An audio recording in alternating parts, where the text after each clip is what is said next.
President Trump just made a move that has the MAGA base burning hot with excitement and admiration. However, the Wall Street Journal messed up and decided to run a fake Trump is compromised by Jeffrey Epstein story, and it's about to get them sued into the ground. Stephen Colbert, who often mocked Donald Trump, is not getting the last laugh after he's now being canceled. And CNN interviews a Democrat that literally doesn't understand and can't defend why his own party sucks. Thank you guys so much for liking and sharing these videos. It really helps me out, so thank you so much. The Trump curse continues. Seems everyone that made a living crapping all over Donald Trump is losing their career. CBS has announced that they are canceling The Late Show with Stephen Colbert, ending in May of 2026, citing financial reasons among a declining late-night landscape. Stephen Colbert, a vocal Trump critic, relentlessly mocked the president to boost ratings and aggravate the Democrat base. Some ex-writers post claims that he covered for Biden's mental decline, promoted him as being a brilliant president, and misled his audience on vaccine safety. Now, the timing is interesting because Trump just won a major lawsuit against CBS for manipulating their interview with Kamala Harris during the election campaign. So he's going down. He's taking a 33-year franchise with him. So another one bites the dust. And speaking of fired Trump haters, Reid went on the Piers Morgan show to complain about how Donald Trump is deporting too many people and that 100% of them are people of color. So she immediately brings up skin color, racism, and more. Then Piers Morgan smacks her back into reality by asking just a couple of questions. Let's go ahead and watch that together. Do you know how many people Barack Obama deported in 8 years? I'm sure you're going to tell me. Well, why don't you guess? I don't know and don't care. Well, you hang tell on, me. hang on. You don't know and you don't care. You've just given me... Because it's not the issue. Hang on, you're trying to make the issue the southern border. Joy. You've just given me... Joy. No, the point is... Joy. You've just given me... Joy. was not dragging women... Joy. Let me finish. You've just... nursing babies apart and taking... Joy. You've just given me... I'm sure going to tell me it's your main issue. You've just given me but it's not my main issue. My main issue is that what we're seeing... I'm trying to finish my sentence. You've just given me a lengthy monologue attacking Donald Trump's aggressive deportation policy.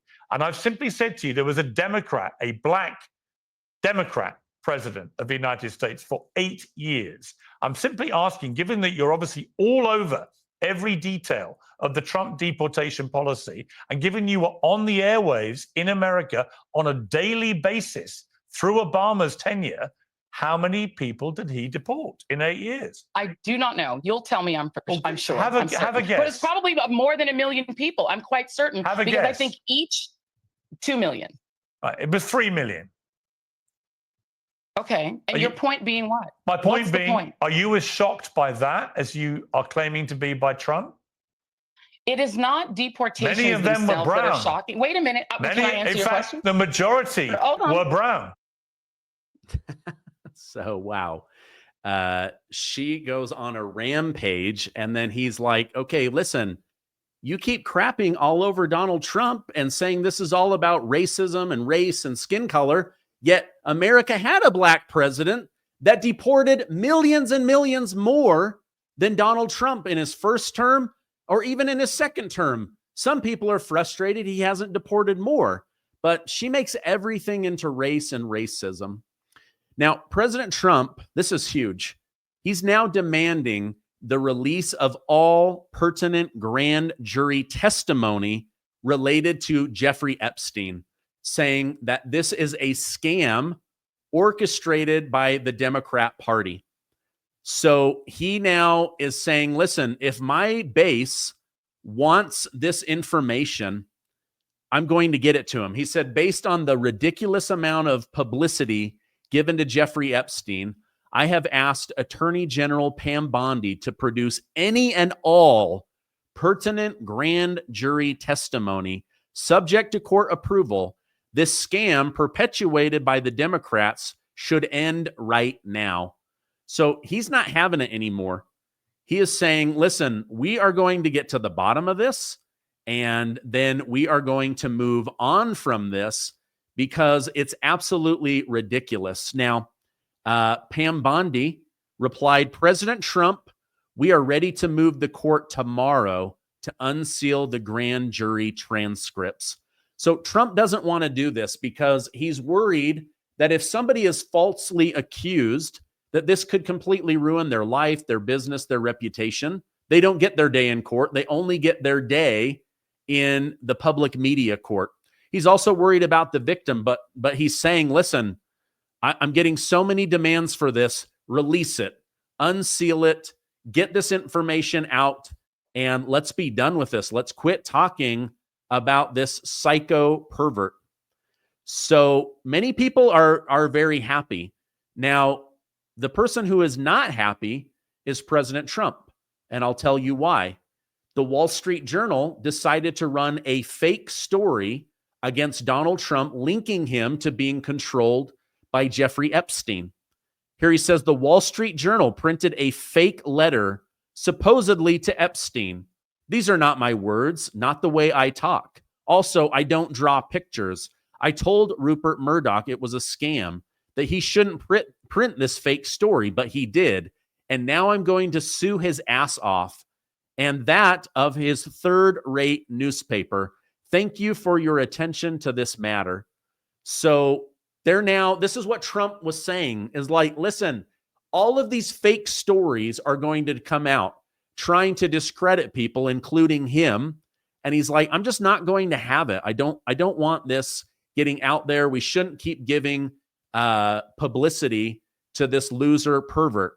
But let me share even more with you from President Trump. He said the Wall Street Journal and Rupert Murdoch personally were warned directly by President Donald J. Trump that the supposed letter that they printed by President Trump to Epstein was a fake, and if they print it, they will be sued. Mr. Murdoch stated that he would take care of it, but obviously did not have the power to do so. The editor of the Wall Street Journal, Emma Tucker, was told directly by Carolyn Levitt and by President Trump that the letter was a fake, and Emma Tucker didn't want to hear that. Instead, they're going with a false, malicious, and defamatory story anyway. President Trump will be suing the Wall Street Journal, News Corp, and Mr. Murdoch shortly. The press has to learn to be truthful and not rely on sources that probably don't even exist. President Trump has already beaten George Stephanopoulos, ABC News, 60 Minutes, CBS, and others, and looks forward to suing and holding accountable the once great Wall Street Journal. It has truly turned out to be a disgusting, filthy rag, and writing defamatory lies like this shows their desperation to remain relevant. If there were any truth at all on the Epstein hoax as it pertains to President Trump, this information would have been revealed by Comey, Brennan, Crooked Hillary, and other radical left lunatics years ago. It certainly would not have sat in a file waiting for Trump to have won 3 elections. This is yet another example of fake news. Now, please let me know in the comments, what do you guys think? I think the fact that they didn't know the validity or veracity of this story, that they just decided, hey, we're going to go ahead and print this. They don't even use words like, this is allegedly, or someone's trying to connect, we're going to continue to dig in. Instead, they promoted this as absolute gospel truth. And now you think that this $16 million lawsuit is going to be a big deal. Wait until we get the details on this. I mean, look at Gavin Newsom. He's suing Fox News for $700 million. So I think Murdoch and News Corp and the Wall Street Journal, I think they've kicked a hornet's nest, and they do not understand what is coming down the pipe for them. Truly, truly sad. Unbelievable. Let me know in the comments. Don't you agree with President Trump? Like, you guys, if I was connected in a bad way to Jeffrey Epstein, the crazy lunatics on the left would have promoted this a long time ago. They would have dragged this out into the media a long time ago. This is a nothing burger, and they knew it, which is why they did nothing with it. So I think that that is absolutely true. Now, Congresswoman Anna Paulina Luna said, we are ready for phase 3 of the truth about Jeffrey Epstein, that there is a lot going on that MAGA doesn't know about and can't know about until it comes out. But this is what she had to say over on X. Thank you, Pam Bondi. While people were actively trying to knife the president, this was in the works behind the scenes. I can tell you that this is the most transparent administration in U.S. history. Now, will reporters reach out regarding FBI destruction of Epstein evidence under the former deputy director of the FBI during the Biden administration? I don't think so. And she's right. They're not going to. They are going to continue to try to link this to President Trump, even though they are wrong on this. So here's what it was. In 2000, supposedly there's a letter that Donald Trump wrote to Jeffrey Epstein all the way back in 2023. It's a birthday letter, a birthday card, where someone has drawn a naked woman, and it says, "Happy birthday. May every day be another wonderful secret." What? What the heck is this? This is why President Trump is saying, I would never write that. Like, I hope every day is another wonderful secret. Why would I write that? And also, why would I take time to draw a naked woman? So this is going to turn into a huge lawsuit. I will let you guys know what ends up coming of that. But again, Fox News in big trouble. Vice President J.D. Vance dismissed this, saying this is complete and utter bull beep. And the fact that the Wall Street Journal didn't do their research or question this shows a total failure. All right, now enough about Epstein. Let's talk about President Trump's health. President Trump has been diagnosed with chronic venous insufficiency in one of his legs.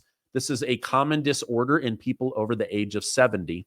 The condition was disclosed by Press Secretary Carolyn Leavitt after recent photos showed President Trump's ankle swollen. The 79-year-old noticed the swelling and underwent a medical exam by the White House Medical Unit. They then disclosed this to the press. Chronic venous insufficiency results from damaged leg veins that impair circulation, causing blood to pool in the leg versus being pumped back up to the heart. It affects about 1 in 20 adults. The risks are minimal, and it's most common among people over the age of 70. Now, Trump says he has no pain, didn't really notice it. They don't really know what's causing it, but wanted to let the American people know. Carolyn Leavitt also explained periodic bruising on Donald Trump's hands, resulting from the fact that he shakes hundreds or thousands of people's hands every single week, and he is on aspirin to ensure that his blood stays thin as the president. So the White House physician, Sean Barabella, affirmed that President Trump is in excellent health, and if he isn't, that they will be disclosing that, which is exactly what they're doing. Meanwhile, just this week, President Biden's doctor was pleading the fifth because he doesn't want to incriminate himself for being either a terrible doctor or a liar. I think it might be both, but we'll see. Now, again, Trump is working 18-hour days. He stands more than most people. He's up and moving more than most people, but he has one little swollen ankle and the mainstream media goes crazy. Meanwhile, Joe Biden could flub an entire speech and they would say, this man is absolutely brilliant. So just like you guys, I get tired of the lies, but it is important to protect your health. All right. Speaking of health, I want to tell you guys about today's video sponsor. This stuff is delicious. Let's go ahead and watch this together. You know, your liver is the second largest organ in your body and responsible for over 500 vital functions. Yet over 30% of Americans have a sluggish liver, and most don't even know it. That's why it's important to tell you about Dose for Your Liver, a powerful science-backed daily shot designed to cleanse and protect your liver naturally. This tiny but mighty formula supports digestion, reduces bloating, boosts energy, and even improves sleep. In fact, in a double-blind, placebo-controlled trial, 86% of participants lowered their liver enzymes by 50%. Now, one dose is 17 turmeric shots, and it's gluten-free, dairy-free, and 100% vegan, and it tastes delicious. Your liver works hard for you every day. It's time to return the favor. Support your body's filter with Dose for Your Liver and feel the difference from the inside out. Save 25% on your first month of subscription by going to dosedaily.co/Gardner and enter Gardner at checkout. Again, dosedaily.co/Gardner for 25% off your first month's subscription. Did you know your liver is 100 vital functions? Yes, we know. Don't tell us again. All right, you guys, it really is delicious. It tastes like orange juice with lime in it, and it has so many good ingredients. All right, now, I know many older and younger American workers are worried. Is AI going to take my job? Should I go to college? Am I going to get into the workforce and be replaced by a machine or a robot? I can tell you that that is going to happen, but not in every area. And America is getting behind. I want you guys to listen to what Mike Rowe has been telling Congress, schools, and even the military. It's really, really fascinating. And I think it's an incredible opportunity for some of you, which I'll talk about in a minute. But listen to this, because although this is a major problem, as an entrepreneur, I love problems because solving them is how you make money, right? Being valuable, solving problems. But listen to this, because it's scary and interesting at the same time. I'll go ahead and put that up on the stage, and we will watch this together. Here we go. We've been telling kids for 15 years to code. Learn to code, we said. Yeah, well, AI is coming for the coders. They're not coming for the welders. They're not coming for the plumbers. They're not coming for the steam fitters or the pipe fitters or the HVAC. They're not coming for the electricians. You know, that Ideas Festival I was telling you about in Aspen, I sat there and listened to Larry Fink say, we need 500,000 electricians in the next couple of years. Not hyperbole. This is me being the alarmist again. There's not a week that goes by in my humble little foundation. It's called MicroWorks, shameless plug. We award work ethic scholarships every year, right, to kids who want to learn a skill that's in demand. These are trade school scholarships. Not a week goes by where I don't get a phone call from somebody like the Blue Forge Alliance, who oversees our maritime industrial base. That's 15,000 individual companies who are collectively charged with building and delivering 3 nuclear-powered subs to the Navy every year for 10 years, right? 2 Virginia, 1 Columbia class. Mind-bogglingly complicated. This guy calls and says, we're having a hell of a time finding tradespeople. Can you help? I said, I don't know, man. It's pretty skinny out there. How many do you need? He says 140,000. 140,000. Now, granted, over 7 years, but they need 80, 90,000 right now. These are our submarines, folks, right? Things go hypersonic, little sideways with China, Taiwan, whatever. Our aircraft carriers are no longer the point of the spear. They're vulnerable. Our submarines matter. And these guys have a pinch point because they can't find welders and electricians to get them built. Where are they? They said, we've looked everywhere. Do you know? I said, yeah, I know where they are. They're in the 8th grade, man. They're in the 8th grade. And the same thing, the automotive industry needs 80,000 collision repair and technicians. Energy, I don't even know what the number is. I hear 300, I hear 500,000 everywhere. So not to filibuster, but that's the underlying thing that I just really hope people take from this conference. There is a clear and present freak out going on right now. I've heard from 6 governors in the last 6 months. I've heard from the heads of major companies in the country. It's like a memo has gone out. And people are realizing, you know something? We need to tend to this, both on the PR side and on the demographic. I don't know what to do about the retiring demography. I don't know what to do about 7 million able-bodied men choosing not to work. But I do know that the message to the young men and women in this state that a bright future awaits if they would but learn a skill that's in demand, that's going to resonate politically. That's going to resonate practically. It's going to move the needle.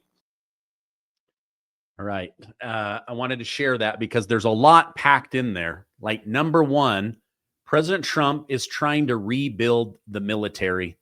They are so far behind because of the Biden administration with weapons, sea vessels, tanks, missiles, rockets, all of it they're behind on, right?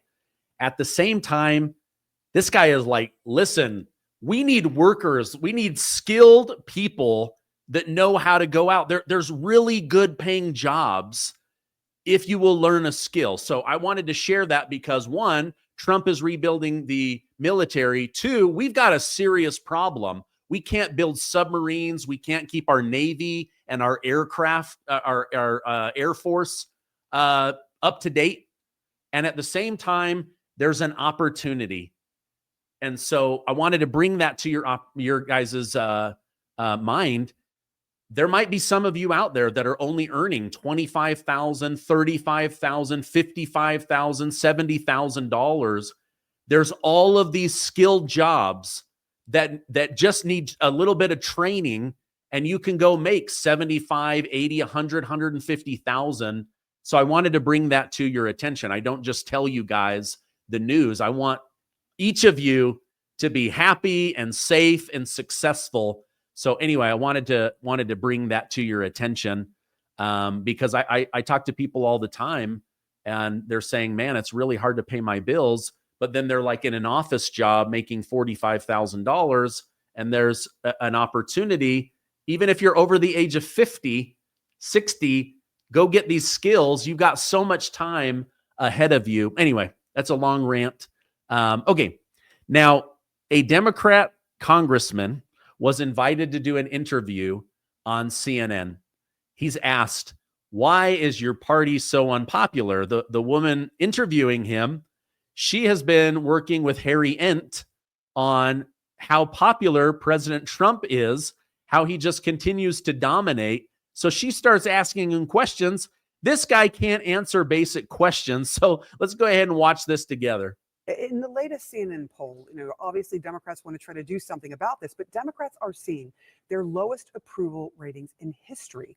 And that includes the party's own supporters saying this, that's unfavorable, the Democratic Party as a whole. What do you think the problem is with the Democratic Party?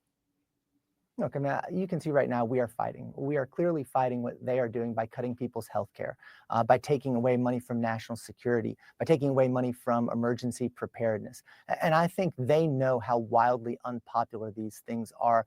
That's what we're doing. We are focusing on what our vision is, how we're hoping to actually grow an economy that works for everybody, to keep America safe, to keep America secure, to have good jobs here for people. And they're focused on everything else right now because they don't want people to focus on what they're actually doing. What is this guy talking about? Why are you so unpopular? Well, I can tell you this, we're fighting and they know it. Yeah, fighting for your existence, fighting to keep together as the DNC announces we're bankrupt, as the DNC announces we literally have nobody to run for president. We're not bringing in donations. We're behind on everything. The Democrat Party is gasping their last breath. And then they say, we're united, we're together, we're fighting for the things that people care about. No, you're not. People don't care about trans children. They don't care about transgender surgeries on taxpayer money. You've lost the abortion fight. You've lost the nobody's coming across the border. You've lost the fentanyl fight. You guys are losing. Just admit it and then revamp and rebuild. But they don't. They don't. And what a blessing that they don't, because they're going to continue to lose. Now, that doesn't mean that Republicans can be crappy leaders, because there's a lot of crappy Republicans. I try to cover them here on my show. But you guys, let me know what you think. So you guys are wildly unpopular. What are you doing for your voters? We are fighting for the things they care about. No, you're not. You don't even fight for what 80% of people want. Good families, good jobs, safety. That you don't want to have to fight an illegal immigrant for a spot at the hospital, a spot at school, a spot in a job. Come on. Are they really this dumb? I guess they are. All right, that's my update. I hope you guys have a wonderful weekend. If you could, hit that subscribe button. Be part of the 2 million club. Get in before we're at 2 million amazing truth seekers. Also, if I could, please give this video a like so that YouTube will share it with others. Lots of really great information. Trump is fighting to get the Epstein truth out there, while at the same time fighting all of these fake stories that he knows are going to come up, but we know that they're not true. All right, I love you guys. Stay amazing, and I will see you on the next video.